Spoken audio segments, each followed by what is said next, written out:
Բարևձեզ, Հայաստան ցայնասպյուրի հատուկ հաղորդումի այսօրվա հյուրն է պարոն Կարեն Սարգսյան, որ հյուրապար կգտնվի Լիոնի մեջ եւ զորգողջունենք մենք այս առիթով։ Բարևձեզ, պարոն Սարգսյան։ Ողջույն տիկին Հիլդա, շատ շնորհակալ եմ ողջույների համար։ Նմանապես շնորհակալություն։ Ուրեմն դուք Եվրոպայի մեջ կշրջակայիք այսօրերուն եւ նպատակային բաներ ունիք, այսպես հանդիպումներու համար ճամփորդություն կատարածեք, Լիոն կգտնվիք գալով Իտալիայեն։ Այո։ Կուզեի ձեզի շատ արագ հարցում մնել, թե ինչ առիթով է որ այստեղ գտնվիք։ Լիոնում հիմնականում համայնքի հետ կցանկանայի հանդիպել տարբեր հնարավոր հետագա զարգացումների, որովհետև մեր ժամանակները փոխվում են եւ Հայաստանի եւ Սփյուռքի հայության հարաբերությունները եւս պետք է նոր դար թևակողեն, արդեն այս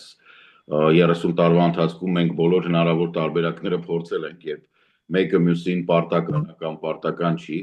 այժմ մենք պետքա դուրս գանք այն մակարդակի վրա, որ ուսուսի տված պետք է մեր գործը անենք, հայությունը այստեղ Ֆրանսիայում եւ մենք Հայաստանում եւ Ֆրանսիայի հայ համայնքը, որը շատ հզոր է օգնելով այլ համայնքներին Եվրոպայում, ովքեր այդքան ուժեղ չեն, ինչ որտեղ նույնիսկ այնտեղի երիտասարդությանը հնարավորություն տալով նորմալ կրթություն ստանալ, շփվել հայապահպանության գործերում, չէ՞ որ ասենք Լիոնում կամ Մարսեյում կամ Փարիզում հայապահպանության խնդիրը այդպես սուր կանգնած չի, ինչպես օրինակ Սլովակիայում կամ Սլովենիայում կամ Լեհաստանում, որտեղ որ մենք այդքան պակաս համայնքներ չունենք քանակով, բայց ինստիտուցիոնալ առումով իրանք շատ ավելի թույլ են եւ Եվրոպայի մեջ այս հարցերը պետք է շտկվեն եւ մենք կարողանանք Հայաստանը տրամադրելով Սփյուռքին որպես հարթակ, որտեղ Սփյուռքը կզարգացնի իր հնարավոր բոլոր ուժերը, նաեւ Սփյուռքը հանդիսանա իր համար մեջում Եվրոպայի ներսը այն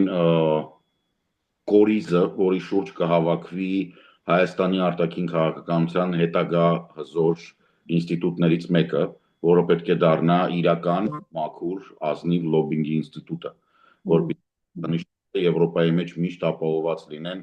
ոչ միայն պետական մակարդակով, որը ես համարում եմ բավարար չի, այլ մարդկային շփման եւ բիզնեսի, փոքր միջին բիզնեսի,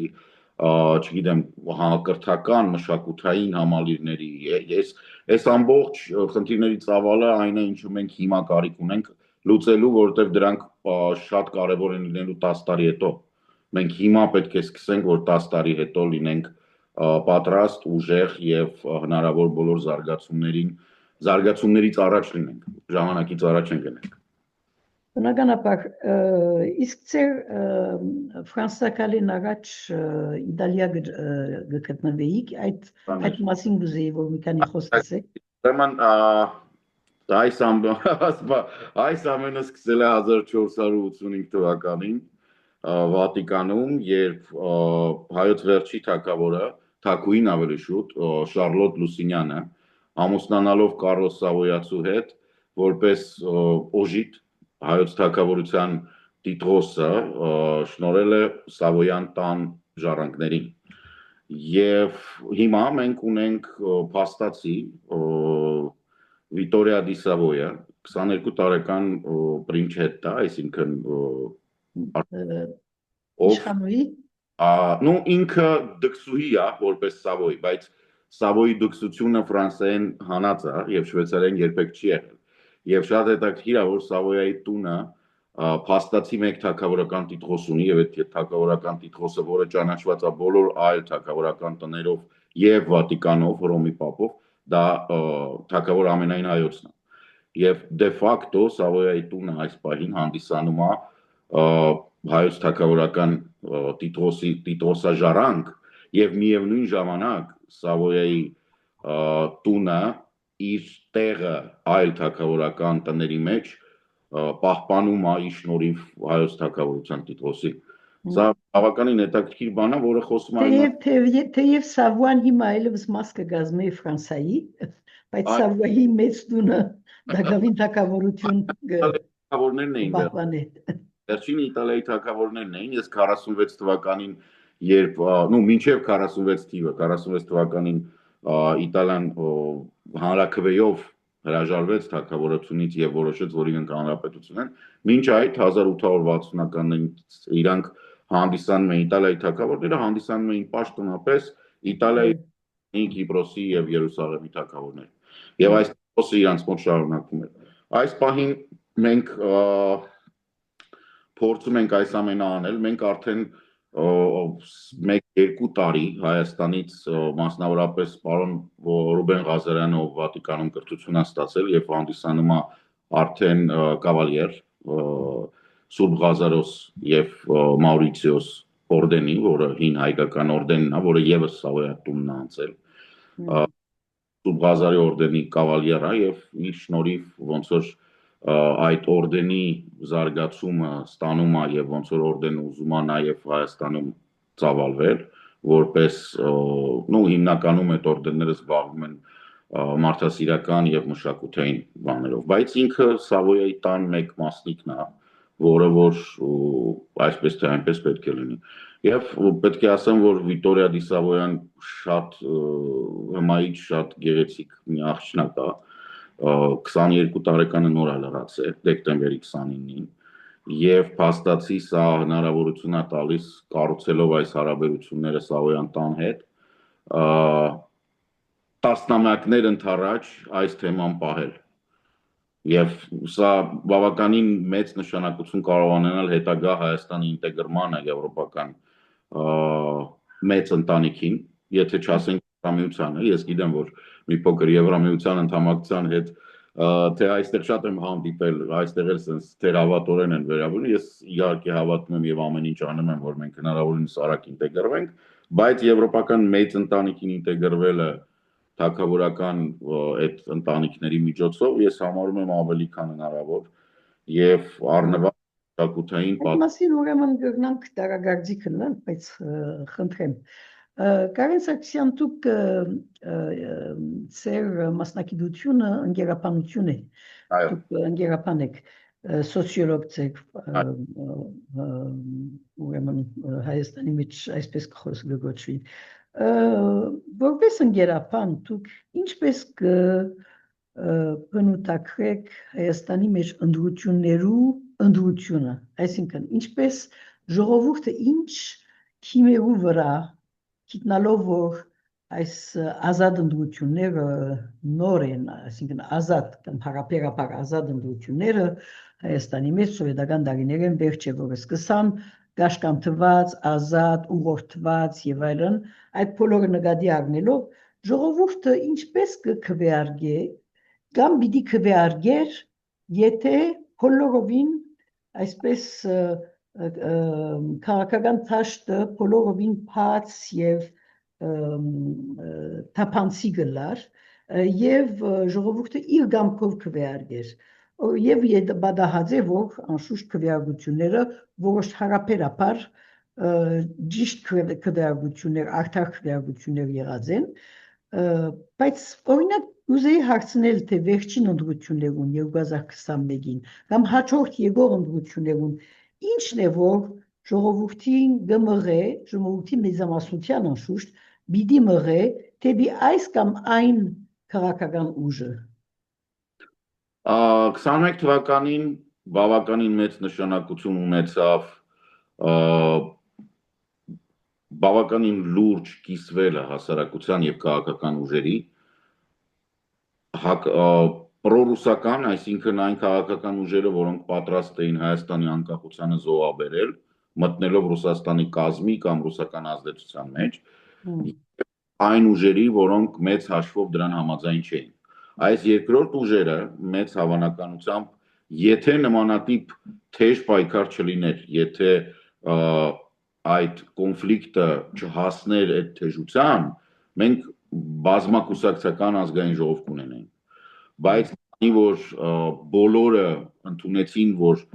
վտանգը ահռելի մեծ է եւ այդ պրոռուսական կուսակցությունները ընդհանուր ռուսական դրոշներով գնացին ընտրության, որը ձայն տվեցին իշխանությանը, այսինքն Նիկոլ Փաշինյանին, եւ Նիկոլ Փաշինյանը Հավաքեց այն տոկոսը, որը հավաքեց, ստանալով սահմանադրական մեծամասնություն, որը անշուշտ չէր համապատասխանում իրականության։ Սա մեծ հաշվով վախի մթնոլորտի արտացոլումն էր։ Ես Այսինքն Ռուսաստանի վախի։ Այո, Ռուսաստանի պետության տակ հայտնվելու վախի։ Այսինքն դեպի անկախություն, այն որ ինչ ուզում է լինի, մենակ թե Ռուսաստան չլինի տարբերակով։ Սա էր սահմանադրական մեծամասնության հիմքում, այն որ բավականին մեծ զանգվածներ գնացին եւ ձայն տվեցին իշխանության, այսինքն Նիկոլ Փաշինյանին։ Միևնույն ժամանակ այստեղ մենք պարտավոր ենք նշել, որ երբ որ մենք խոսում ենք 70%-ին մոտիկ Նիկոլ Փաշինյանի ձայներին, 21 թվականին իրական ռեալ Նիկոլ Փաշինյանի կուսակցությանը ձայն տվածների թիվը ընտրողներից մոտարապես 26-27%-ն էր։ Այսինքն նաև ցածր մասնակցություն էր ընտրությունների։ Մենք ունեինք այդ տոկոսները ընտրություններին մասնակցածների թվից, այլ ոչ թե ընտրողների թվից։ Սա որպես սոցիոլոգ ես, երբ որ բացատրում եմ իմ ուսանողներին կամ բաների ժամանակ, ես փորձում եմ սա պարտադիր կերպով ամենասկզբից նշել, որ մարդ իմանա, որ երբ մենք խոսում ենք, որ ընտրություններում այս կամ այն կուսակցությունը հավաքել է 70%, մենք միշտ պետք է տեսնենք ընտրելու իրավունք ունեցողներից որ մասն է եկել ընտրության։ Եվ այո, եւ այդ տոկոսը, որը ստացել է եւ տարածում ես այնտեղ, արդեն վախենալու թվեր չեն, թե չէ մեկ-մեկ մտածում ես, ինչպես կարելի է այսպես Բայց նաև գա խորհրդարանի կանոնակությունը, որ այսինքն սահմանադրության բանով որոշումով, որ եթե այսինքն մեծամասնություն ունեցողները հարաբերական մեծամասնություն ունեցողը շատ ավելի մեծ թիվով իր ներկայացուցած տոկոսին շատ ավելի մեծ թիվով այսպես աթոռներ պիտի բանաներ պիտի սպառեցնեն, չէ՞։ Այդպես չի, մեզ մոտ սենց է 4%-ը գերազանցած կուսակցությունները, որոնք ավտոմատ անցնում են,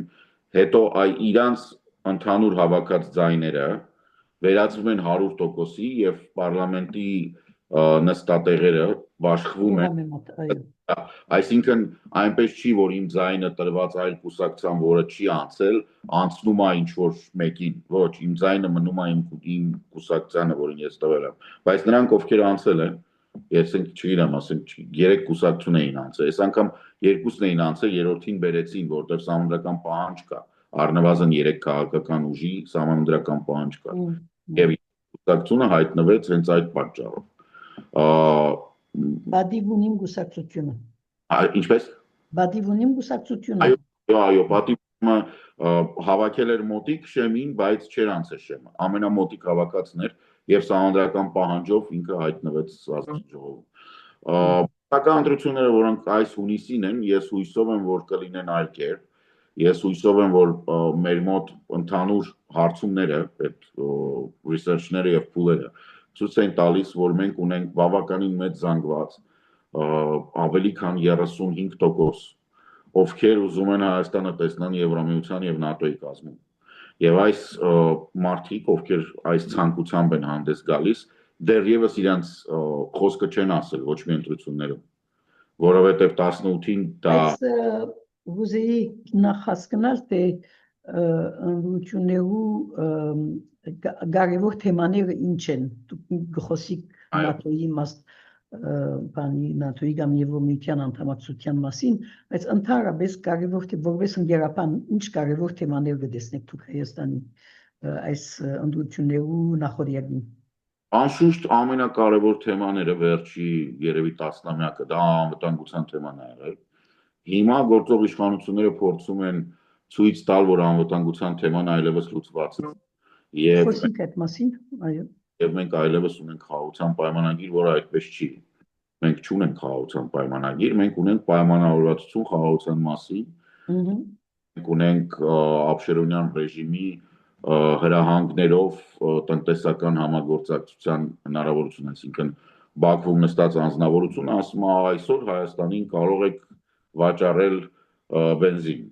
այսօր կարող եք թույլ տալ, որ ցորենը գնա, իսկ վաղը որ չասեց չի գա, այսինքն խոսքը նրա մասն է, որ մենք այո չունենք։ Սա ուրեմն մեկ նյութ, մեկ թեմա, անվտանգությունը, ուրիշ ինչ նյութեր կան, ինչ կարևոր Թեման դա ժողովրդի միտքը չարչլգող ինչ նյութ կա, ինչ խնդիր կա։ Աղքատությունը կա վերջապես երկրի մեջ, չէ՞։ կա, բայց շատ ինքը քողարկված է, ինքը տնտեսական անբարվոք վիճակի մասին տակ է բան արած, որովհետև բուն աղքատության թեման, երբ կառավարությունը ամեն անգամ քողարկում է եւ չի խոսում դրա մասին, անշուշտ աղքատության տոկոսը մեզ մոտ 23 է։ Ինքը 23 է։ Այո, 23 է, ինքը միշտ տատանվում է այս շրջանակներում, ոչինչ չի փոխվել։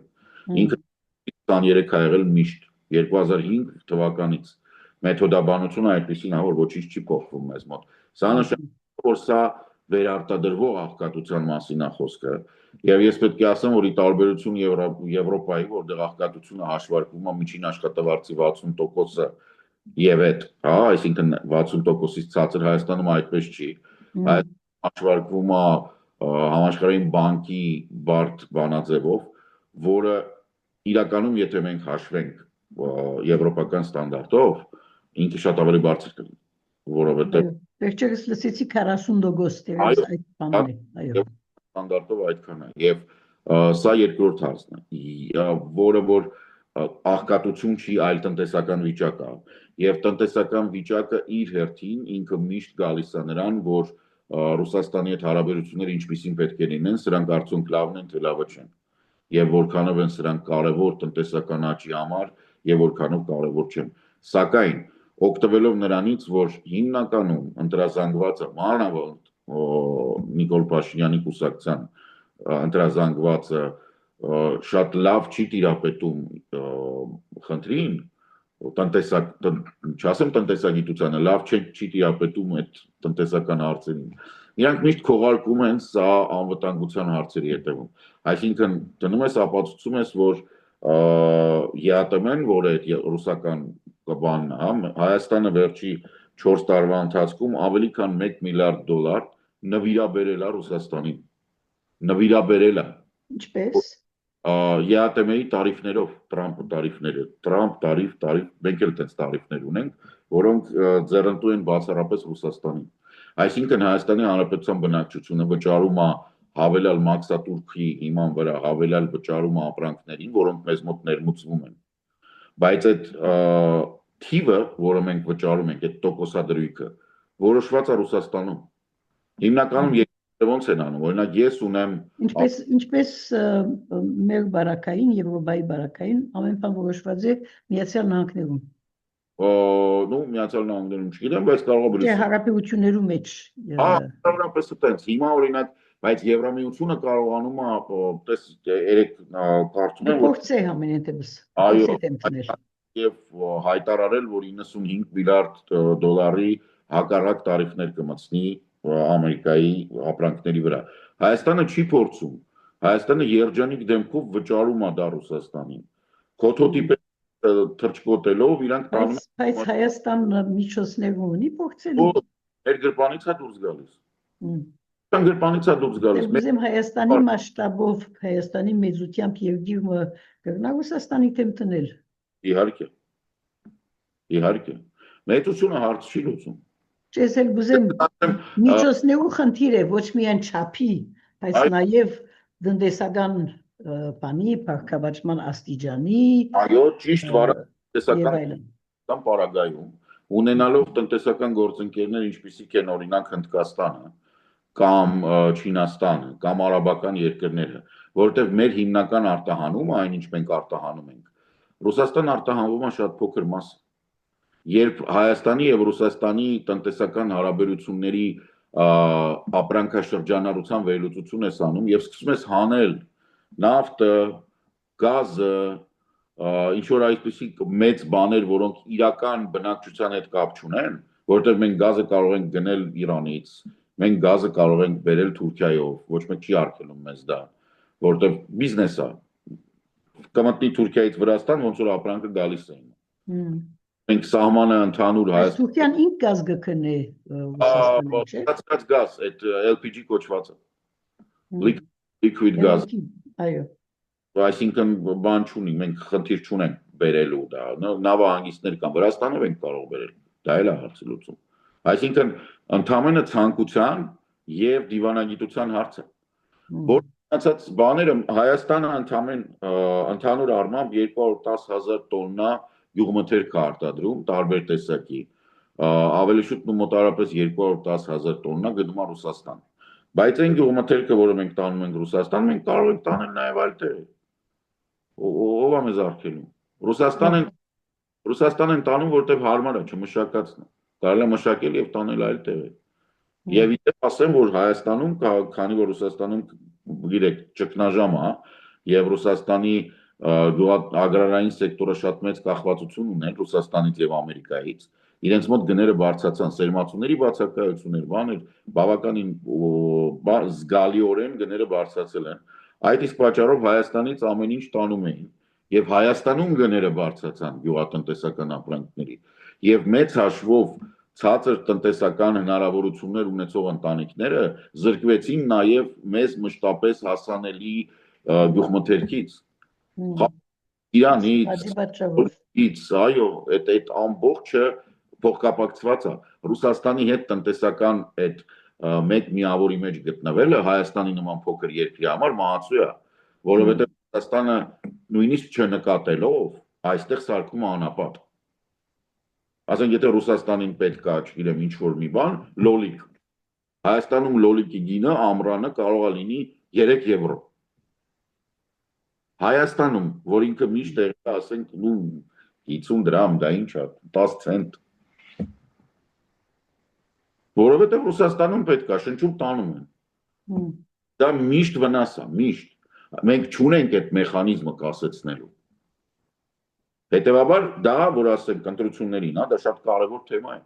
Եվ հաճախ ստեղ Սփյուռքում Սղաճը։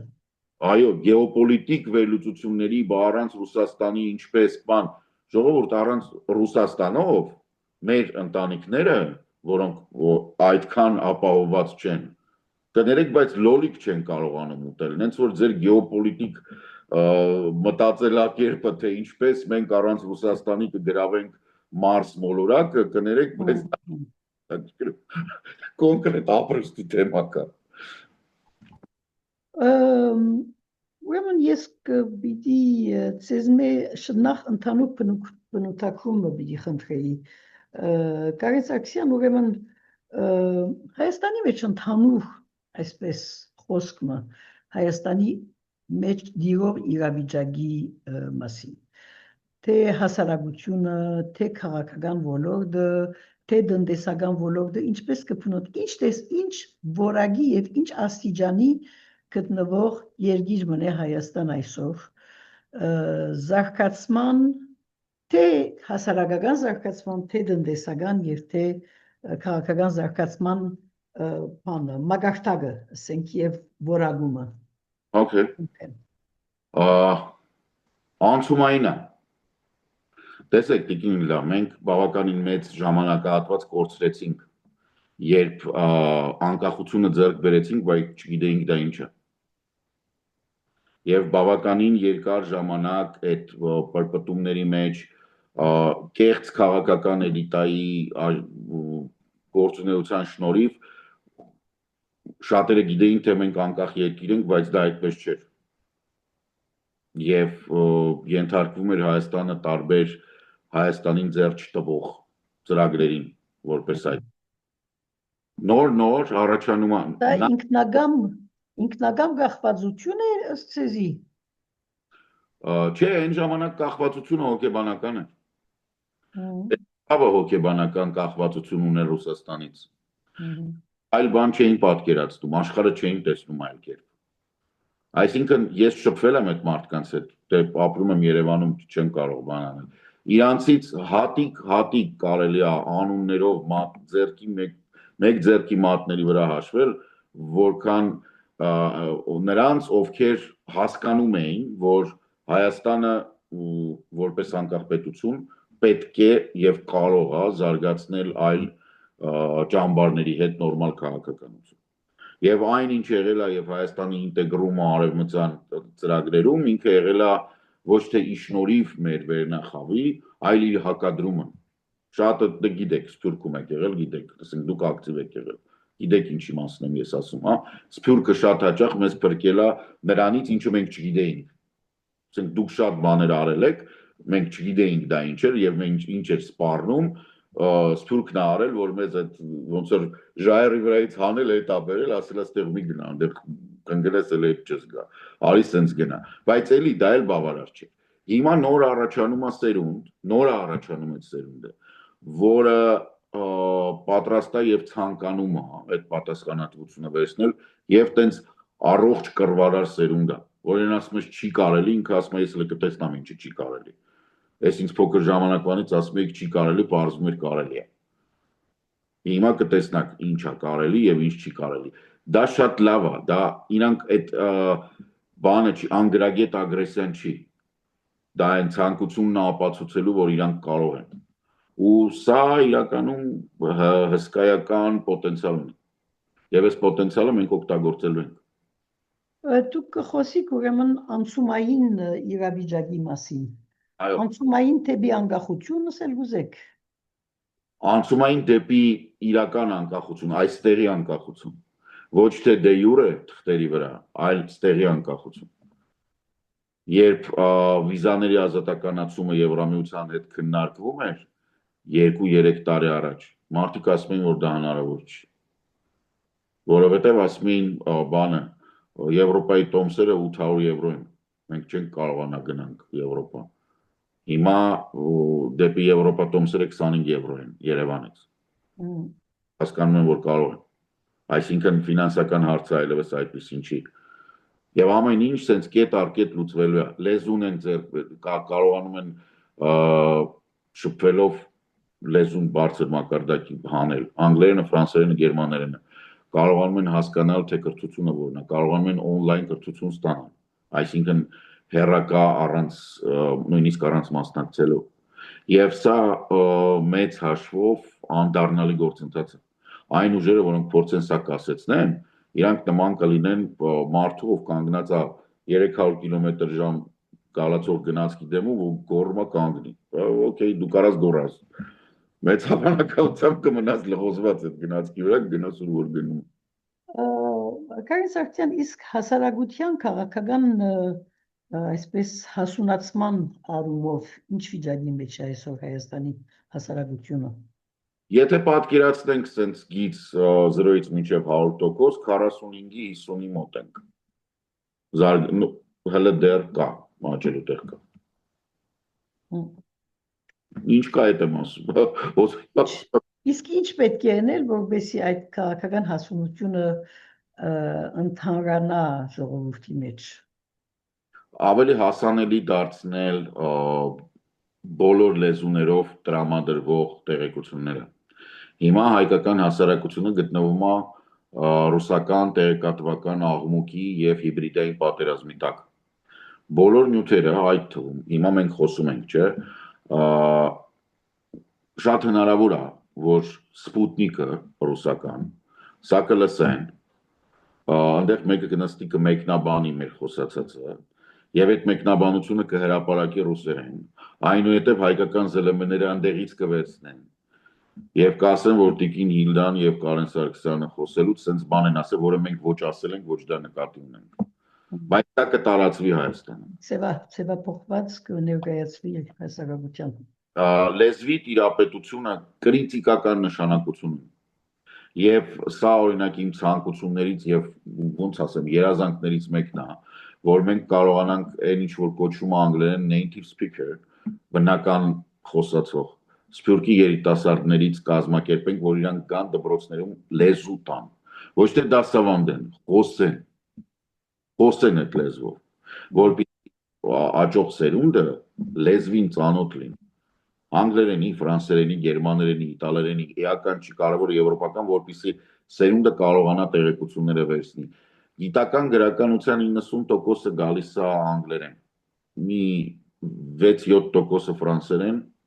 եւ գերմաներեն, նո սենս, որը որ չի տալիս։ Ֆրանսիական համալսարանը նաեւ նոր սերունդ կհրաշալի։ Ֆրանսիական համալսարանը այսօրվա դրությամբ Հայաստանի թիվ 1 համալսարանն է, ամենաբարձր վարկանիշ ունեցող համալսարանն է։ Եվ ֆանտաստիկ կադրեր է պատրաստում եւ ես տեսնում եմ երիտասարդության աչքերի մեջ բայել, որը չեմ տեսնում ուրիշ բուհերում սովորող ուսանողների։ Ֆրանսիական համալսարանը Ուրախություն է, բայց որ Հայաստանի փուհերու մեջ իրավիճակը չէ զարգացած, չէ առաջին բագաս կա։ Եթե ճիշտ է ասածս։ Այո, իհարկե, որովհետև մեր ակադեմիական ոլորտը գտնվում է, էլի պետք է ասեմ, մակասիկ նույն բանն ասում։ Ռուսական ազդեցության տակ լեզվի չեն տիրապետում, ռուսերեն բան չեն կարդում։ Սա ահավոր է, իրանք հայոց պատմությունը դասավանդում են ռուսերեն կարդացած գրքերով, սա խայտառակություն է։ Շարունակենք մեր հարցազրույցը Կարեն Սարգսյանի հետ, ընկերապան եւ քաղաքական մեկնաբան, այս անգամ պիտի անցնենք քաղաքական մեկնաբանության, պարոն Սարգսյան։ Մի քանի կարևոր գեդեր, որոնց մասին գուզեինք ծեր կարծիք ունենալ, Թրամփի ճանապարհ։ Այո։ Թրամփի ճանապարհ երկու խնդիր այս առիթով, այս ուղղությամբ, մեկ, արդյոք Թրամփի ճանապարհը Հայաստանը ապա շրջափակելու հնարավորությունը կտա, երկրորդ, արդյոք Թրամփի ճանապարհը խաղաղություն կբերի Հայաստանի, մասնավորապես Թուրքիո եւ Ադրբեջանի հետ։ Երկու հարցին պատասխանը բացասական է։ Ոչ եւ ոչ։ Դեպի արևելք, ավելի շուտ հյուսիս-արևելք, որովհետեւ Ադրբեջանը մեզանից հյուսիս-արևելք է։ Մենք չունենք տնտեսական գործընկերներ եւ կարիքը չունենք այդ տնտեսական գործընկերների։ Բացառությամբ մի քանի հայ օլիգարխների, չնայած ես դրանց կոչում եմ թուրքերեն բառով դախլչի,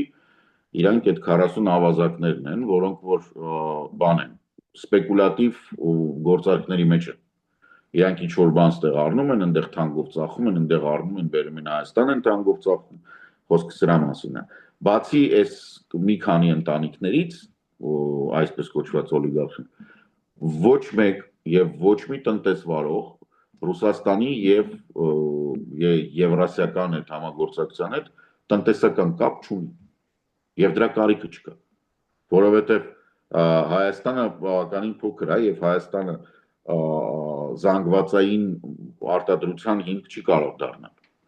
Ինքը բուտիկ արտադրություն է կամ ինքը բարձր գիտատեխնիկական պոտենցիալ ունեցող բաների արտադրություն։ Օրինակ, կարող եք արհեստական բանականության բաներ դնել։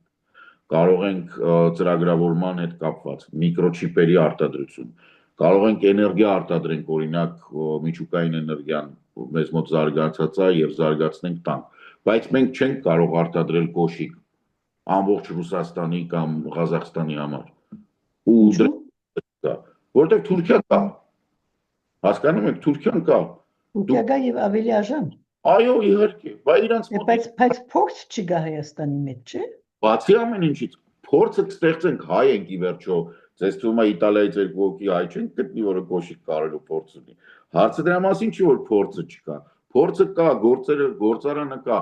մարդ չկա այդքան, որովհետև լավ կոշիկը միևնույնն է մարդ է, եւ այդքան կոշկակար Հայաստանում չկա եւ չեք գտնի եւ պետք էլ չի։ Միջին արևելքին կարող եք բերել բավական գոշիկի արտադրող կա միջին արևելքի մեջ։ Այո, բայց մենք իրանց կբերենք իրանց զավակներին կսարքենք ծրագրավորող, որտեղ մեկ ծրագրավորողը համախառն ներքին արդյունքի տեսանկյունից ստեղծում է, ասենք 15-ից 20,000 եվրո տարեկան, իսկ կոշիկ կարող է լավագույն դեպքում 200։ Ինչի համար է պետք մինուճ արերեխուն բերեմ կոշկակար սարքեմ, կբերեմ կսարքեմ ծրագրավորող։ Եվ մեկ հարցը Հայաստանի միջին չափի արտադրամասներու խնդիրն է։ Այո, Հայաստան գամ մեծ օլիգարխներ կան եւ գամ ոչինչ կա, այսինքն գամ շուշտ, բայց մեծ քիզերի մեջ, այո, մեծ քիզերի մեջ Հայաստանի մեջ փոքր եւ միջին գարկի գործարանները կբացին։ Այո, եւ դրանք պետք է զարգանան, եւ դրանք սկսեցին զարգանալ իդեպ որքան էլ որ ցավալի իրադարձություններ Սիրիայում տեղի ունեցան, բայց Հալեպից եւ Դամասկոսից որ եկան, շատերը ստեղծեցին այն, ինչը որ պետք է լինի, այդ փոքր կորիզը, եւ դրանց նայելով մարդիկ նորեն սկսեցին դա ստեղծել, ինչ որ հայկական պետք է լինի։ որ այդ Բայց Արոն Սարգսյան, դուք խոսեցաք ավելի Ռուսաստանի մասին, եւ Թրամփի ճանապարհի մասին գխոսվի, Հայաստանի արտաշրջապատման հարցը գլուծենք իբրև թե, եւ Հայաստանի շրջապատումը Ռուսաստանը չէ, Ադրբեջան եւ Թուրքիան է։ Ուրեմն երբ Հայաստան, եթե Թրամփի ճանապարհը Հայաստանի շրջապատման որպես աբաշրջապատման որպես լուծում կներկայացվի, կնշանակի, որ Հայաստան պիտի կարողանա իր սահմաններեն դուրս գալ, ոչ միայն ուրիշներուն բան տալ, իր սահմանեն բաժին տալ, Ադրբեջանին կամ Թուրքիո իր սահմանեն ուրեմն բաժին տալ, հնարավորություն տալ անցնելու, բայց Հայաստանի համար աբաշրջապատումը ինչ միջոցով պետք է կատարվի։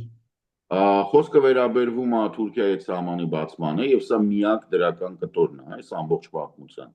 Բայց որին որովհետեւ կգործեք որ պիտի բացվի։ Վստահ եմ որ կբացվի, որովհետեւ նույն Թուրքիայի տնտեսական զարգացման տեսանկյունից այս արևելյան շրջանների զարգացումը իրանց օդի ջրի պես անհրաժեշտ է։ Թուրքիան բավականին ծանր տնտեսական վիճակի մեջ է գտնվում եւ սպասում է ներդրումների։ Իրան գումար է պետք։ Այդ գումարների զգալի մասը պետք է գա կամ ԱՄՆ-ից կամ Եվրոպայից։ Ինքը թե Ամերիկայի եւ թե Եվրոպայի հետ ունի խնդիրներ, տարբեր խնդիրներ։ Ամերիկայից ունի խնդիրներ այս 400-ը, որ Ռուսաստանից վերցրել է, ասում են հրաժարվի, ես արային արա, եւ ի վերջո Տրամփը ասում է, դե օքեյ, ես էլ այնտեղ մի հատ իմ անունով ճանապարհ կա, Հայաստանի հետ դիրբարիշ։ Ամերիկությունը ունի դրված խնդիրներ Հյուսիսային Կիպրոսն է, բանն է, ձեռի հետ Էրդողանին շատ հեշտ է, որտեղ Հյուսիսային Կիպրոսի հարցը ինքը չի կարա լուծի, բայց կարա ասի, տեսեք, ես այդքան էլ վատ տղա չեմ, Հայաստանի սահմանը բացել եմ, կարող եք գնաք գաք, օրինակ։ Բայց Հայաստանի սահմանը, եթե Թուրքիո հետ բացվի, որու հաշվին պիտի բացվի այդ սահմանը, Թուրքիո ի նպաստ, թե Հայաստանի ի վնաս։ Չէ, Հայաստանին ի օգուտ։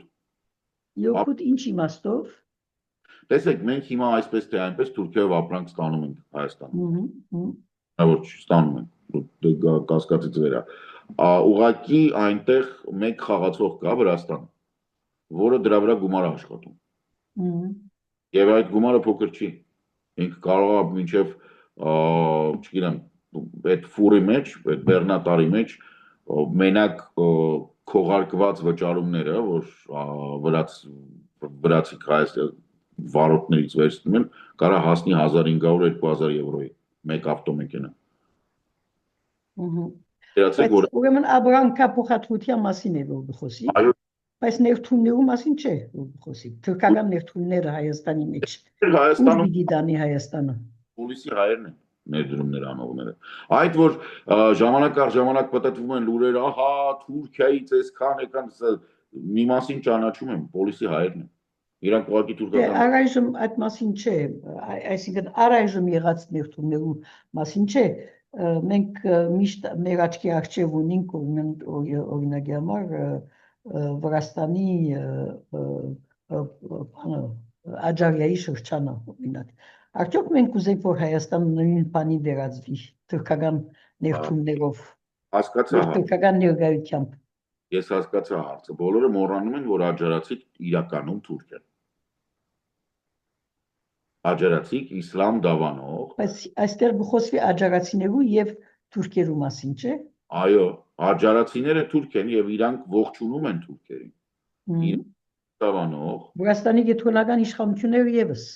Վրաստանի կենտրոնական իշխանությունները դա չեն ներկայացնում որպես Թուրքիայի ներդրում, այնտեղ կա հավասարաչափ Թուրքիայի, Ադրբեջանի եւ Իսրայելի ներդրումները։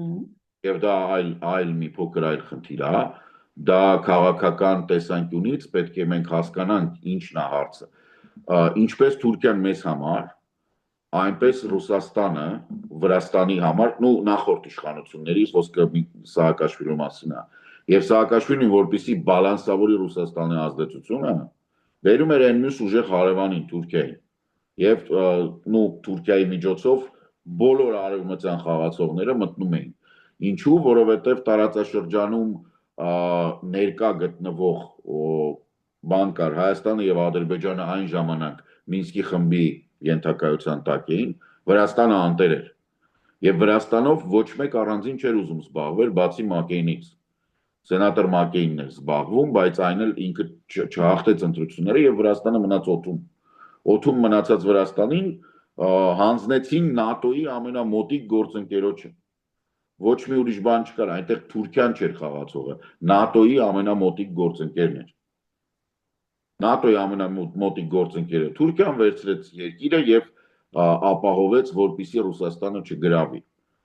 ՆԱՏՕ-ի երկրները անշուշտ մոռացան, որ Թուրքիան ինքը Իրանով գիշատիչ է։ Եվ Պարոն Սարգսյան, երկրորդ հարցը Թրամփի ճանապարհի վերաբերյալ Հայաստանի անվտանգության խնդիրը։ Հայաստանի անվտանգության խնդրի հետ Թրամփի Այսօր մեծ քարոզչություն կա Հայաստանի մեջ, որ վերջացած է այլևս եւ դուք կսեիք, որ համաձայն չեք, որ արդեն իսկ խաղաղությունը սկսած է Թրամփի ճանապարհի շուրջ այդ ստորագրությամբ եւ այլն։ Ես ամենամեծ օպոնենտն եմ Նիկոլ Փաշինյանի եւ ասենք այդ հայտնի միջանցքը Սյունեմ հեշթեգը վերաբերվում էր հենց դրան, որ Սյունիքով պետքա միջանցք չանցնի եւ մեծ հաշվի մենք հիմա տեսնում ենք, որ ինքը Սյունիքով դուք միջանցք որակեք, այսինքն կմտածեք, որ կնկատեք, որ այդ բանը միջանցք մնի։ Այո։ Թրամփի ճանապարհը։ Այո։ Ինքը այն ժամանակ միջանցք էր, հիմա ինքը միջանցք չի, հիմա ինքը փոխվել է եւ խոսքը ամբողջական տրանսպորտային ուղիների ապաշրջապատման մասին է։ Պատճառով ինքը դառնում է հետաքրքիր, որովհետեւ ընդհանուր մինչեւ Գյումրիից մտնող երկաթգիծը ինքը կարող է Իջևանով դուրս գալ եւ այն հարավային բանը չգործի։ Բայց ես միևնույնն է դրան դեմ եմ։ Բայց ես դրան դեմ եմ ոչ թե որպես Թուրքիա, Ադրբեջան, Տրամփ, մեծ հավանականությամբ Տրամփը ավելի շուտ կդադարի լինել նախագահ, քան ասենք այդ բանը։ Այո, որովհետև հասկանում եք, չէ՞ միլիարդավոր ներդրումների մասին է խոսքը եւ 3 տարին բավարար չի։ Իրանք կարող է փորձեն 1-2 ավտոմեքենա անցկացնեն, ուղղակի որ ինքը Նոբելյան մրցանակ ստանա, բայց եւ թերևս իրենց պարտականությունները հանձնել թուրքական գազམ་ագերբության օրինակ։ Չեն կարա թուրքականին հանձնեն, բայց ես մեծ հաշվով տարբերություն չեմ տեսնում Քուշներին, Նետանյահուին, թե Էրդողանին։ Ոչ մի տարբերություն չեմ տեսնում։ Ուղղակի հարցը հետեւյալն է։ Հայաստանը ինքը իրենով ունի ուրույն զարգացման ճանապարհ։ Այդ զարգացման ճանապարհը որքան էլ որ դուք դրան թերահավատորեն բանանեք, դա եվրոպական զարգացումն է։ Եվ Հայաստանի ցանկացած գործընթաց, եթե ինքը համաձայնեցված չի մեծ Եվրոպայի հետ, ինքը տանելու է Հայաստանի կործանման։ Ինքը չի աշխատելու։ Ամերիկան, ես ես կարող եմ բերել օրինակը Սևրի պայմանագրի։ Սևրի պայմանագիրը, որը Նիլ Վիլսոնի ստեղծած այդ հեքիաթի հիման վրա էր, առիթ դարձավ բրիտանական եւ հայ-բրիտանական համագործակցության տապալվանը 1920 թվականին, որովհետեւ իշխանությունները ասցին, տեսեք դուք մեզ ընդամենը օլթին եք տալիս, իսկ այն հզոր նախագահ Վիլսոնը մեզ մինչև Ադանայի վերջի բանը տալիս է երկու հատել, չգիտեմ, հողատարած փորսում։ Իրականում դա վերածվեց նրան, որ հողի վրա Եվրոպան ստեղ Հայաստանում հողի վրա է։ Ինքը լավ գիտի ինչ հնարավոր է, ինչ հնարավոր չի, եւ եթե իրանք գնահատում են, որ սա ասենց է, ես վստահ եմ հավատում եմ, որ Հայաստանում այդ ուժերը կան, որոնք դա հասկանում են։ Նիկոլ Փաշինյանը ուրեմն կմնա, որ Եվրոպան այդ մասին համունենա, բարձիկ ունենա։ Ես հասկանում եմ, հա, մենք աշխատում ենք դրա վրա, որ Եվրոպայի Մենք խոսեցանք այդ մասին։ Այո, մենք բավական երկար խոսեցինք։ Եթերեն դուրս խոսած ենք այդ մասին եւ ամենատեպս Դե ձեր օգնությամբ ինձ թվում է կարողանանք բացատրել, թե ինչա պետք եւ ոնց է դա պետք անել։ Շնորհակալություն վստահության համար։ Ուրեմն վերջին հարցը, պարոն Կարեն Սարգսյան, ուրեմն խոսեցանք Հայաստանի ընդհանուր, այսպես ընկերապանական վիճակի մասին, քաղաքական հասարակության քաղաքական հասունության մասին, ընդրությունների մասին, Թրամփի ճանապարհի մասին, հիմա այսօր Ուրեմն դարաձաշրջանի մեջ մեծ երկիրը, որ Հայաստանի բարեկամ հարևան երկիրն է, դակնաբի մեջ կգտնվի, ներքին դակնապ եւ միջազգային դակնաբի գիզագետի վրա կգտնվի։ Իրանն է այդ երկիրը։ Ուրեմն ինչ է ըստ ցեզի հաջորդ այսպես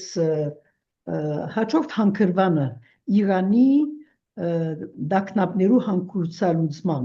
եթե կարելի է ակնկալել, որ հանգուցալուծումը գոյություն ունենա։ Անշուշտ ունի, ես ուզում եմ, որ մենք մի հատ սառը հայացքով դիտենք, տեսնենք ինչա կատարվում։ Մենք ունենք Իրան, որը 85-ից 90 միլիոն բնակչություն ունի, եւ բնակչության միջին տարիքը 32 է։ Սա նշանակում է, որ այդ 90 միլիոնից մոտավորապես 45 միլիոնը 30-ը չեն լրացրել։ Այսինքն սա երիտասարդ աճող պետականություն է, որը ակնհայտորեն ունի հին մշակույթ, եւ մենք տեսնում ենք այս բողոքի ակցիաների ժամանակ, որ հասնում է նրան, որ չեմ ուզում թաղ, հակաիսլամական բաներ են, կոչեր են լինում։ Այսինքն ասում է իսլամը մենք որպես պարթևական կամ պարսկական խոշոր կայսրություն, մեզ իսլամը օտար բերել են, մեզ ստիպում են այդ գաղափարների մեջ մնալ։ Սա նշանակում է, որ երիտասարդական պոռթկում է։ Երիտասարդական պոռթկումը ցանկացած հեղափոխության հիմքում է անգնում եւ դարձնում է իրավիճակը անկանխատեսելի։ Մենք չգիտենք ինչ կլինի։ Մենք գիտենք մենակ մեկ բան. եթե փոփոխությունը չլինի ներսից, եթե դա լինի դրսից, ոչ մի լավ բանի դա չի բերելու, որտեղ կա երիտասարդություն, իսկ երիտասարդությունը հայտնի է նրանով, մենք բոլորս եղել ենք երիտասարդ։ Մենք չենք սիրել ենթարկվել նույնիսկ մեր ծնողներին, ում մենք պաշտում եւ մեծարում ենք։ Պատկերացրեք, Եզանգերի բարեկամը մեկը Վաշինգտոնում նստած, ասում է, չգիտեք, եսի սենց պետք է լինի։ Այ եղբայր հանգիստ թող, այս 35-40 միլիոն մարդուն, դուք որոնց է պատկանում թե երկիրը եւ թե ապագան, դուք չեք կարող ստիպել իրանք ձեր նման մտածել, կամ հավատան ձեր բաներին, պայմանական ձեր աստվածներին կամ ձեր գաղափարներին։ Իրենք իրենցը պետքա ստեղծեն։ Եվ այդ ստեղծման ընթացքում ամենալավը ինչը կարող ենք մենք անել, օգնենք, օժանդակենք։ Ամեն կարելի է հրթիռակոծել, կարելի է սպանել 1-2 ղեկավար, կարելի է փորձել նույնիսկ Վենեսուելայի նման ինչ-որ քայլերի գնալ եւ առանձին վերցրած Ասված մի արասե։ Հա, չէ, բայց ասենք դա ոչինչ չի փոխում։ Մենք բոլորս տեսնում ենք, որ Վենեսուելան ոչինչ չի փոխում։ Բայց գիտենք, որ այս Միացյալ Նահանգներու քաղաքականության մեջ Իսրայելի շահերը շատ մեծ դերակատարություն ունի։ Իսրայելի աստեցությունը շատ մեծ դերակատարություն ունի։ Ուրեմն գիտնալով Իսրայելի եւ Ադրբեջանի այսպես առանձնաշնորհյալ հարաբերությունները, Իրանի վրա հարձակում կամ Իրանի նույնիսկ ներսեն Իրանի ապագայունացումը Հայաստանի համար ինչ կնշանակի այսօր։ Ապագայունացումը շատ վտանգավոր է, միանշանակ, որովհետև դա մեր կայուն ճանապարհն է։ Շայդ ես պետք է ասեմ, որ նույնիսկ 12-օրյա պատերազմը հունիսին որ եղավ, Հայաստանի ապրանքները անվնաս գնում գալիս են։ Դա մեկ, երկու, անկախ նրանից մենք դրան ոնց ենք վերաբերվում, ակնհայտ է, որ Տրամպի հետ ինչ-որ հարաբերություններ պետք է ունենալ Ամերիկայի Միացյալ Նահանգների, հետևաբար ինչ-որ հարաբերություններ պետք է ունենալ նաև Իսրայելի հետ, որովհետև ուզած-չուզած հարաբերություններ ունենք նույնիսկ Էրդողանի, ծիծաղալու կլիներ, եթե մենք շփվենք ղեկավարությամբ, բայց շփվենք։ Հարաբերությունները մեկ բան, դաշնակցային հարաբերությունները դարձյալ։ Ինչ-որ բանակցային բանով պետք է գնա։ Ինչ վերաբերվում է Ադրբեջանին եւ Իսրայելին, ես ավելի շուտ կգնահատեի այսպես, որ Ալիևը որպես բան ինքը հանդիսանում է որոշ չափով Իսրայելի դրամապանակ, որոշ չափով գործիք։ Այսինքն ինքը չունի ազդեցություն Իսրայելի քաղաքականության վրա։ Իսրայելը իր վրա ունի, բայց ինքը եւ մեծ հաշվով որքան էլ որ կայունացնի։ Բայց նաեւ ունի նկատումներ ունի Իրանի հանդեպ։ Միևնույն ժամանակ պետք չի բաց թողել ուշադրությունից այն փաստը, որ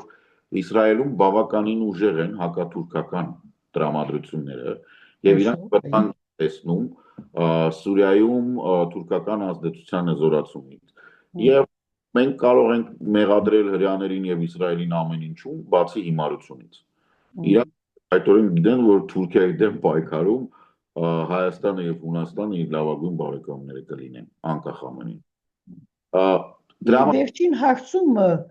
Թրամփի ճանապարհի եւ Իրանի վերաբերյալ արդյոք Իրանը նորմալ պայմաններում մեջ պիտի թողե որ Թրամփի ճանապարհը քորություն ունենա իր սահմանի վրա։ Այս է հարցը, որ հիմա քողարկված, բայց ոնց որ ավելի եւ ավելի շատ մենք տեսնում ենք մեսեջներ, որ հիմնականը լինելու է ոչ թե այնտեղ իր սահմանի մոտ, այլ օրինակ Գյումրի Իջևան Թովուս կամ Մաստարա բանի ճանապարհը, հա, օրինակ սրանից մի քանի ամիս առաջ նույնիսկ Նիկոլ Փաշինյանը ասեց բարով եք եկել, եկեք մտեք Մաստարայով դուրս եկեք Սիսիանով եւ Գորիսով մտեք տեղ գյուղով մտեք ձեր Ադրբեջանը, այսինքն որ Նախիջևանը բան չլինի։ Հայաստանում բավականին ուժեղ է շարժումը եւ փորձագիտական շարժում, այսինքն ոչ թե էմոցիոնալ քաղաքական, այլ փորձագիտական մենք ճնշում ենք գործադրում կառավարության վրա, բացատրելով, որ Սյունիքի կտրելու պարագայում մենք ստիպված ենք լինելու ահռելի մեծ գումարներ ծախսել ընդհանուր մինչև $500 միլիարդ Մեղրիի պաշտպանական շրջանի վերազինման վրա։ Եվ դա ակնհայտորեն հասկանում են նաև մեր պաշտպանության նախարարությունը, նույնիսկ Նիկոլ Փաշինյանն հասկանում, ինչպես էլ մենք դրան վերաբերվենք, հա, ասենք կարևոր չի որ ինքը հասկանում է ռազմական գործից թե չէ, բայց ասենք վարչապետ է, ի վերջո իրան զեկուցում են, որ չենք կարա այդպես անենք։ Հետևաբար Սյունիքի կտրելու թեման ինքը քննարկվում է եւ ակտիվորեն գտնվում է մշտապես ճնշման տակ։ Կտրելու ասած, այսինքն Նախիջևանից Ադրբեջան այդ ճանապարհի ստեղծման։ Եվ գնալով դա պետքա դադարի, մենք դա պետքա այդ գաղափարը պետքա մեռնի։ Քանի որ Թրամփը հավերժ չի, ավելի շուտ 3 տարվա է։ Ինձ թվում է կմեռցնենք գաղափարը ավելի շուտ, քան Թրամփի հերթական անգամ հերթական։ Հետո Վերջին շատ գարչ հարցում պարոն Կարեն Սարգսյան, արդյոք Հայաստանի մեջ այս բազմաթիվ փանդագությունները մեկ խոսքի համար ցեղպագանությունները, թադավարությունները եւ այլն այս բոլորը ցեզի համար հակասահմանադրական արարքներ են։ Նո, հակասահմանադրական ասեմ ինչու, որովհետեւ ձերբակալության մասին այդ բաները լինում են, հրապարակումները, բայց նախորոք չի լինում։ Ես օրինակ, քանի որ մենք հետևում ենք ամբողջական, ցավոք սրտի այդ տվյալները դուրս չեն գալիս։ Այդ բոլոր ձերբակալությունները որպես այդպիսին իրանք տեղի ունենում 3-4 ադմինիստրատիվ զգուշացումից հետո։ Այսինքն քաղաքացիական օրենսգրքով բոլոր հնարավոր սաստկման միջոցները ավարտելուց հետո են լինում ձերբակալություն։ Ինչպես կգնահատեք օրինակ լրագրողի ցեղպագանությունը, որովհետև խորհրդարանի նախագահին նախադանք արտասանած է։ Վազգենի մասին է Հակոբյան խոսքը։ Երկու լրագրողները Սաղաթելյան եւ Սամսոնյան։ Շատ լավ իրան անձամբ ճանաչում եմ եւ շատ լավ գիտեմ, որ ինքը նպատակային գնում էր կոնֆլիկտի։ Ես հարգում եմ իր քաղաքական պայքարը։ Բայց նույնիսկ եթե նպատակային լան այս բոլորը աբորինի չեն։ Տեսեք ինքը աբորինի չեն։ Արդեն 2 թե 3 դատարանի որոշումով ուներ բան։ Սարտկացում 2 թե 3 դատարանի որոշում կար արկելանք։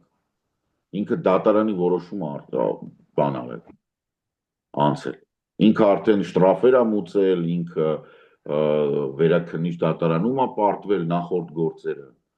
Եվ սա ոնց որ դրա համար եմ ասում, որ շատ հաճախ ձերբակալության մասին լուրը հայտնվում է, որովհետև ձերբակալեցին, բայց լրագրողական ցավում եմ, բայց լրագրողական ցածր մակարդակի պատճառով, օրինակ վստահ եմ, որ Եվրոպայում ոչ մի լուրջ լրատվամիջոց թույլ չէր տա նյութը հրապարակել առանց ստուգելու, թե ինչի մասին է խոսքը։ Վազգենը Սաղաթելյան սա երևի իր երկրորդ թե երրորդ քրեական բանն է արդեն հեղափոխությունից հետո։ Ինքը երկրորդ թե երրորդ քրեական ադմինիստրատիվի մասին չեմ ասում։ Բայց եթե քրեական բաներ եղած են, վարույթներ եղած են, ինք երևի բաճված է, դերյակ չեմ։ Բայց երևի այդ առիթով իր բադիժը գրած է, բայց այս անգամ մեկ խոսքի համար երկու լրակով եւ ինչ պայմաններում մեջ, ինչպիսի վիճակի մեջ տերպագանված են։ Պատիժը որ կրում ես մեր օրենսդրությունով, հետո ժամկետ կա, որը դու ստուգման ընթացքում ես,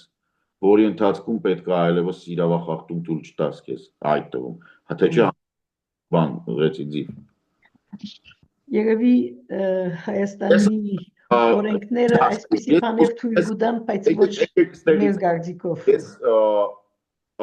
Դեպքը, որը դուք նկարագրում եք, որի մասին մենք խոսում ենք, ինքը անհաջող է, որովհետև ես անձամբ Վազգենին ճանաչում եմ։ Ես գիտեմ, որ ինքը կռիվ է տալիս եւ ինքը պատրաստ է այդ կռվի համար իր ազատությունն էլ զոհաբերի։ Անձամբ եմ ճանաչում։ Լավ եմ վերաբերվում, որովհետեւ ինքը,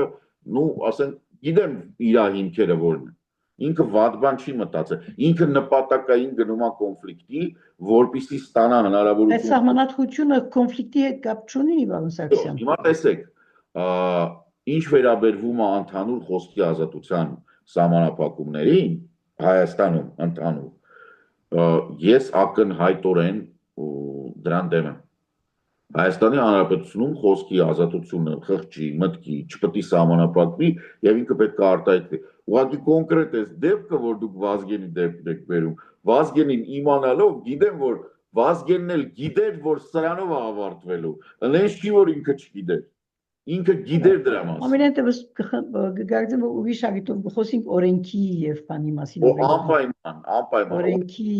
կորձացման եւ օրենքի գիրառման պայմաններու մասին։ Անշուշտ, օրենքի գերակայությունը պետք է մեր արժեքների մեջ մտնի եւ սա այնա ինչը մեզ պակասում է։ Շատ շնորհակալ եմ Կարեն Սարգսյան այս հարցազրույցի համար։ Շատ ուրախ եմ, որ Լիոն գտնվիք եւ այս առիթով մեզ լուսաբանեցիք եւ ձեր գաղտնիքները արտահայտեցիք։ Շատ շնորհակալություն։ Ես եմ շատ շնորհակալ, եթե թույլ տաք ուզում եմ շնորհակալություն հայտնեմ Լիոնի եւ Ռոնալդի ընդհանուր համայնքին շատ ջերմ ընդունելության համար։ Շատ հաճելի էր տեսնել այսպիսի հզոր համայնք եւ այսպիսի տկուն մարդ։ Շնորհակալություն, ամենայն բարիք։